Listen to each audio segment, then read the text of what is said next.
Chi, magari per andare a lavorare, si fosse trovato a passare per Piazza Ferretto poco dopo le 6 di venerdì mattina, avrebbe potuto incrociare qualcun altro che, armato di un tombino appena prelevato in piazza donatori di sangue, si apprestava a svolgere un altro genere di professione. La porta di compensato di questo negozio di via Battisti non è infatti una scelta stilistica, ma il risultato di una spaccata con tombino fruttata a un PC e circa 200 euro di fondo cassa.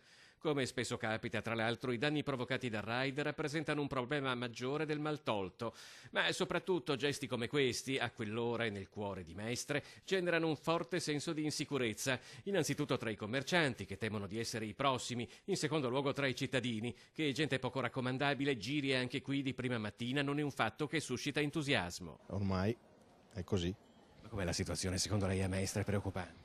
Abbastanza, soprattutto per chi ha figli di una certa età che cominciano a uscire a casa da soli. È pericoloso. Non so dire se è pericoloso, ma paura i genitori ce l'hanno sicuramente. Purtroppo è l'ennesimo episodio di un qualcosa che non sta funzionando qui in centro a Mestre. Prima la chiusura dei negozi, quindi un depauperamento anche della gente che ci viene, eccetera. E adesso cominciano questi atti qui che sono veramente pericolosi e sintomatici di quello che sta succedendo qui a Mestre. Io so che una volta questi problemi non esistevano.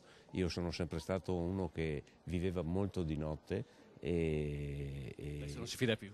No, veramente, adesso anche a Venezia, che ho vissuto anche per un periodo a Venezia quando ero all'università, tranquillamente rientravo a casa alle 2, alle 3 di notte, adesso non mi fiderei più. Per un centro come quello di Mestre, che nonostante gli sforzi di rilancio, di cui comunque si vede anche qualche risultato, patisce ancora la chiusura di diversi negozi, doversi fronteggiare anche con problemi di criminalità è un qualcosa di cui tutti avrebbero fatto volentieri a meno.